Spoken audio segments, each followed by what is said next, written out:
오늘 하나님 주신 말씀은 골로새서 4장 2절부터 4절까지 말씀입니다. 골로새서 4장 2절부터 4절까지 말씀입니다.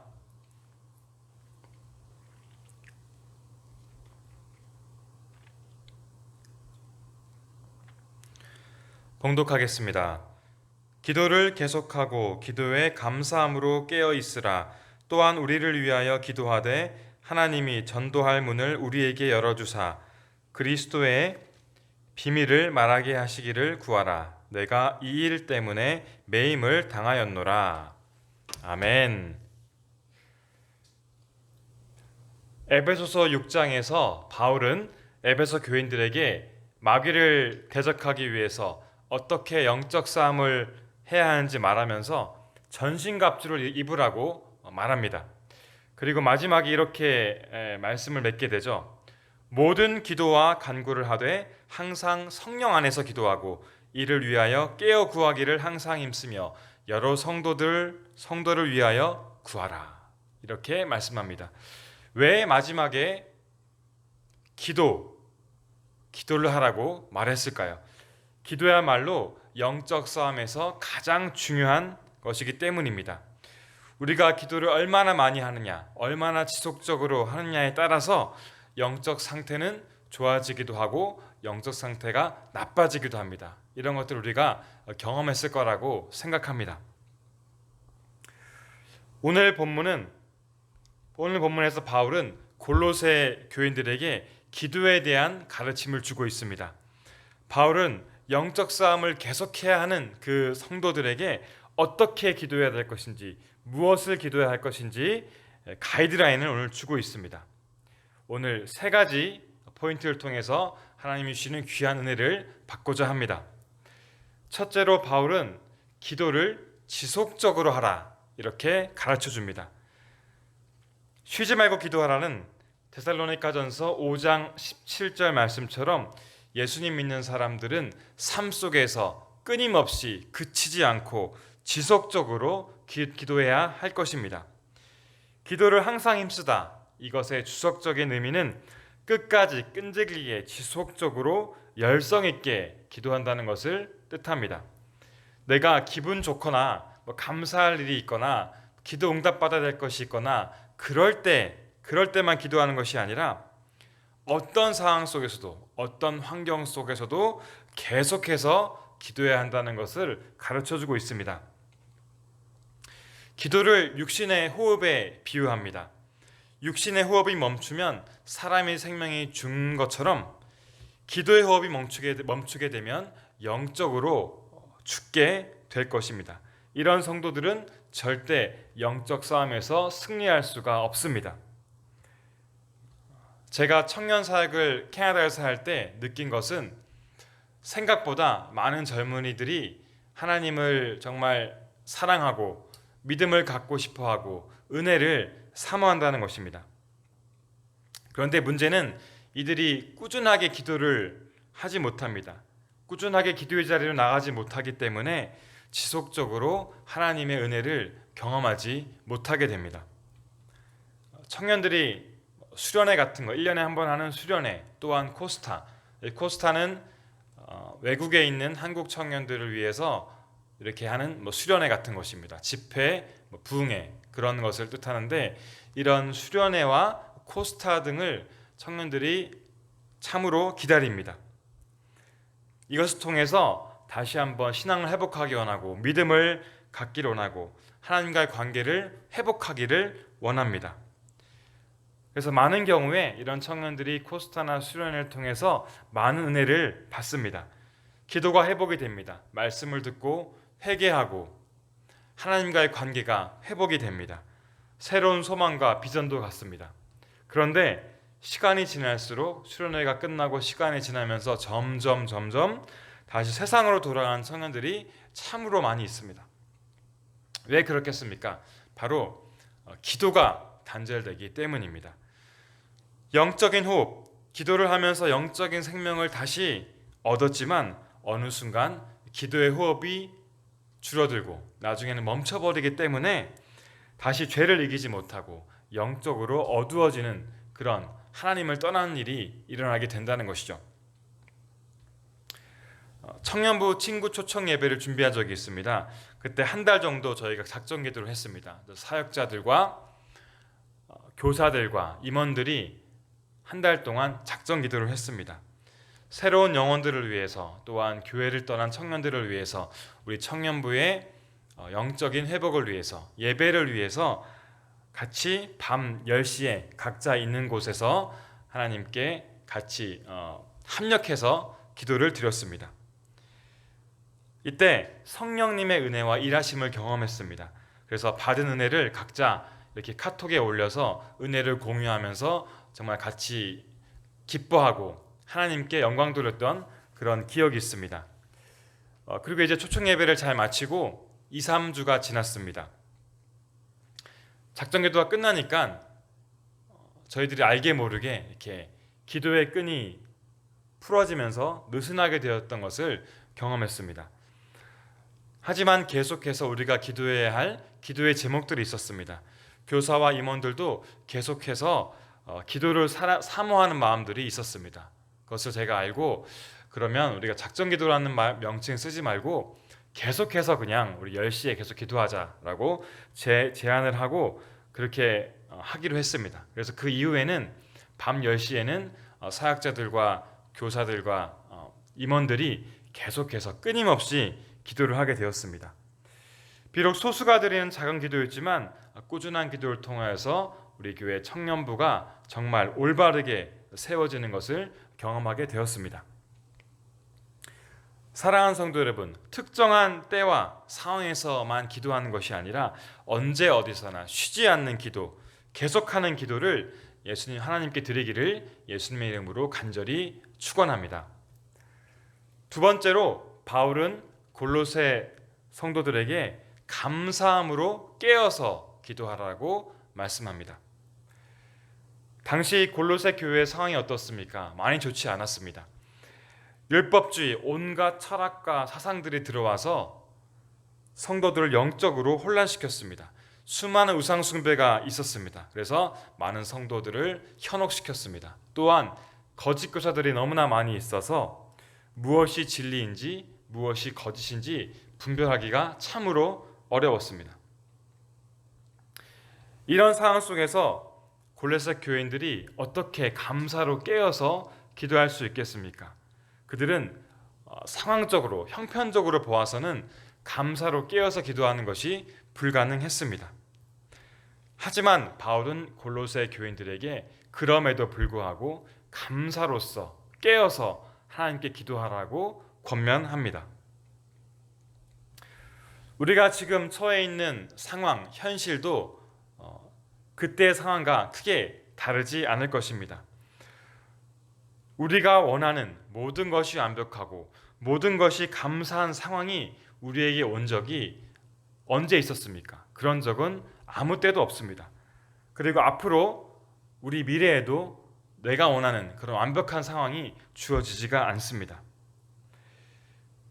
기도할 때 내 마음에 정말 전혀 감사하는 마음이 생기지 않을 때가 있습니다. 두렵고 불평, 불만이 가득하고 염려와 걱정이 가득할 때가 참으로 많이 있습니다. 그런데 이때가 오히려 감사 기도할 때임을 오늘 말씀을 통해서 깨닫길 원합니다. 빌립보서 4장 6절 보면요, 아무것도 염려하지 말고 다만 모든 일에 기도와 간구로 너희 구할 것을 감사함으로 하나님께 아뢰라. 아멘. 이렇게 말씀합니다. 우리에게 염려와 걱정이 있을 때에도, 두려움이 있을 때에도, 불평과 불만이 있을 때에도, 어떤 상황 속에서도 그럼에도 불구하고 하나님께 감사함으로 아뢰라는 것이죠. 바울이 지금 골로새 교인들에게 말하는 감사는 어떤 감사입니까? 어떤 상황 속에서도, 어떤 환경 속에서도 범사에 깨어서 하나님께 감사기도 하라는 그런 권면의 말씀입니다. 마찬가지로 우리도 감사할 수 있는 상황이 아닙니다. 그럼에도 불구하고 하나님께 감사와 기쁨으로 기도하는 것을 우리가 기억해야 됩니다. 하나님께서는 그렇게 기도하는 사람들에게 평안을 주시고 근심을 기쁨으로 바꿔주시는 분이심을 믿으시기를 간절히 소원합니다. 빌립보서 1장 3절에 이렇게 말합니다. 내가 너희를 생각할 때마다 나의 하나님께 감사하며. 또한 에베소서 5장 20절에 우리 주 예수 그리스도의 이름으로 항상 아버지 하나님께 감사하며. 바울은 이렇게 범사에 감사하는 모습을, 그런 신앙을 몸소 보여준 그런 감사의 사람이었습니다. 성도 여러분, 빌립보서, 에베소서, 골로새서 이 세 개의 성경은 무엇입니까? 옥중서신이죠. 그러니까 바울이 감옥에서 쓴 세 가지의 책입니다. 그런데 이 세 가지 서신서에서 바울은 다른 서신서보다 더 많이 감사에 대해서 정말 기뻐 감사하는 그런 성경 말씀들을 쓰게 되었습니다. 감옥에서 감사할 일이 있습니까? 거의 없습니다. 불평불만할 일이 많이 있습니다. 그렇지만 바울은 이것을 넘어서 오히려 그 감옥에서 더 많은 감사를 하나님께 드리고 있음을 성경을 통해서 우리가 배울 수 있습니다.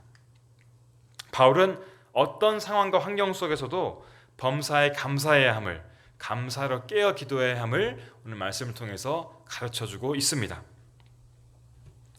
제가 몇 년 전에 집사부일체라는 예능 프로를 본 적이 있습니다. 거기에 탤런트 신혜라 씨가 나왔습니다. 신혜라 씨의 아들 한 명은 친자식이고 딸 두 명은 입양한 그런 자녀들입니다.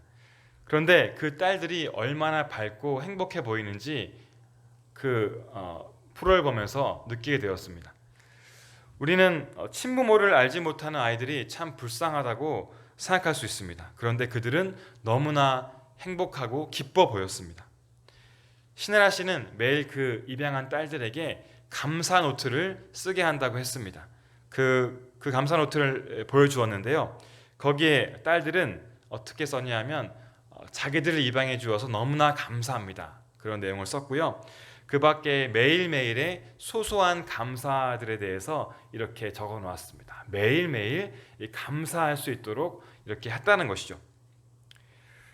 입양된 자녀들, 그들이 어떻게 감사할 수 있을까 생각할 수 있지만 그들의 삶에는 정말로 진정한 감사가 넘쳐났음을 보게 되었습니다. 감사가 습관이 되었고 감사로서 날마다 기쁨이 넘치는 행복한 삶을 살고 있었습니다. 지난 주일 예배 때 목사님께서 하박국의 감사에 대해서 설교 말씀을 전해 주었습니다. 먼저 하박국 3장 16절 말씀은 이렇게 기록되어 있습니다. 내가 들었으므로 내 창자가 흔들렸고 그 목소리를 인하여 내 입술이 떨렸도다. 무리가 우리를 치러 올라오는 환난 날을 내가 기다림으로 내 뼈에 썩이는 것이 들어왔으며 내 몸은 내 처소에서 떨리는 도다. 하박국은 어떤 상태입니까? 지금 전쟁의 공포에 사로잡혔습니다. 그래서 창자가 흔들리고 입술이 떨렸습니다. 뼈가 썩는 고통을 느끼고 두려워하면서 괴로워하는 심정을 3장 16절에서 이렇게 고백하게 되었죠. 그런데 그 다음 절인 17절에 그는 이 환난 가운데서 그의 기도가 완전히 감사의 기도로 바뀌게 됨을 우리는 말씀을 통해서 볼 수 있습니다. 3장 17절 말씀. 비록 무화과 나무가 무성치 못하며 포도나무에 열매가 없으며 감람나무에 소출이 없으며 밭에 식물이 없으며 우리의 양이 없으며 외양간에 소가 없을지라도 나는 여호와로 말미암아 즐거워하며 나의 구원의 하나님으로 말미암아 기뻐하리로다. 아멘. 지금 나라가 빼앗길 위기에 직면했습니다. 먹을 열매가 없고 소출할 곡식이 전혀 없습니다. 양과 소도 다 떠내려가서 없습니다. 그러니까 아무런 희망과 아무런 소망이 없습니다. 절망 가운데 놓여 있습니다. 오히려 이제 죽음의 위기에 놓여 있는 하박국 선지자의 그런 모습입니다. 하지만 그럼에도 불구하고 이런 상황 속에서도 하박국 선지자는 하나님께 감사의 기도를 올려드리고 있는 것이죠. 그가 이런 상황에서 감사할 수 있는 이유는 무엇입니까? 오직 여호와 때문에 감사할 수 있습니다. 여호와 때문에 즐거워할 수 있습니다. 그분이 구원의 하나님이시기 때문에 기뻐할 수 있다는 것이죠. 구원의 하나님으로 인하여서 상황과 환경이 지금 최악이지만 감사하고 기뻐할 수 있는 힘이 생겼다고 하박국은 고백하고 있습니다. 여러분, 이 말씀을 통해서 우리가 우리의 삶을 돌아보기 원합니다. 먼저 내 자신이 문제가 됩니다. 우리에게 주어진 많은 감사들을 한번 생각해 보십시오. 얼마나 우리에게 많은 감사할 것이 있는지 생각해 보십시오. 감사로 기도할 수 없는 상황에도 감사할 것들이 참으로 많이 있습니다. 우리에게 부모님 주심을 감사합니다. 우리에게 자녀 주심을 감사합니다. 우리에게 건강을 주셨습니다. 우리에게 직장을 주셨습니다. 우리에게 물질을 주셨습니다. 우리에게 교회를 주셨습니다. 무엇보다 예수님으로 인해서 구원받은 은혜를 주셨습니다. 이 모든 것들이 감사할 조건이 될 것입니다. 내가 없는 것이 아닌 나에게 주어진 것, 이 하나하나에 감사하는 삶이 되시기를 간절히 소망합니다.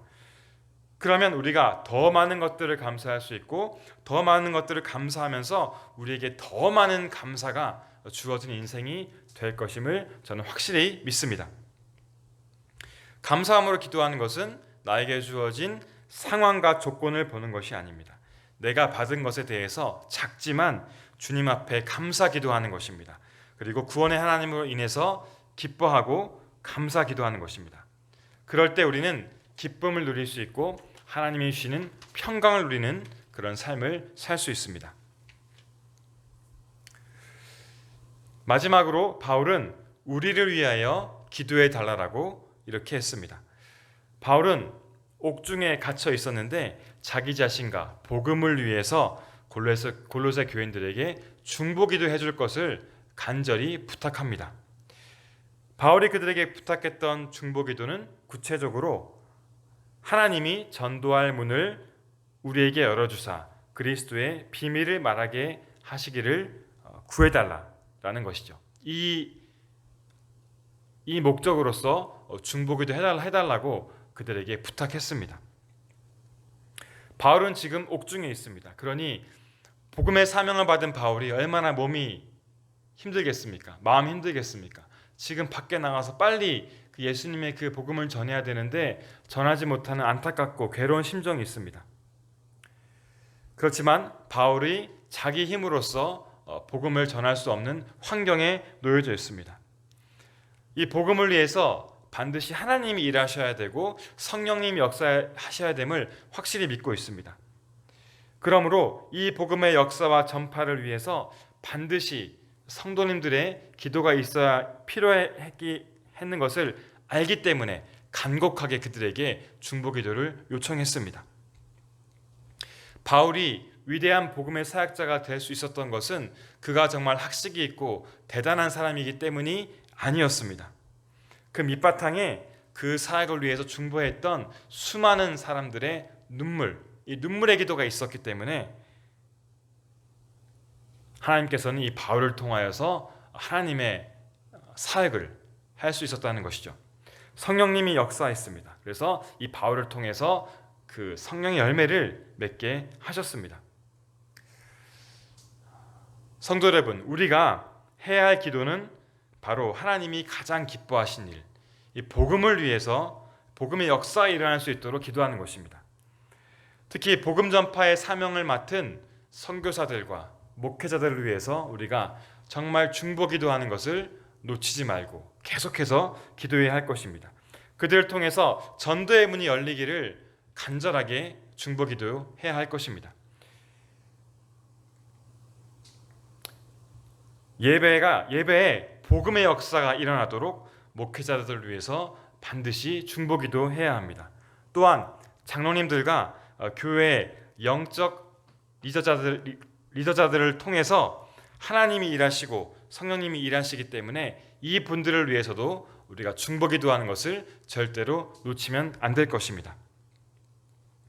저는 사역하면서 힘든 일이 있을 때마다, 시험이 들 때마다 교회 수련회나 성경학교를 준비할 때마다 성도들에게, 가족들에게 중보기도를 요청합니다. 놀랍게도 기도를 요청했을 때 놀라운 성령님의 역사를 경험하게 됩니다. 하나님이 저에게 지혜를 주십니다.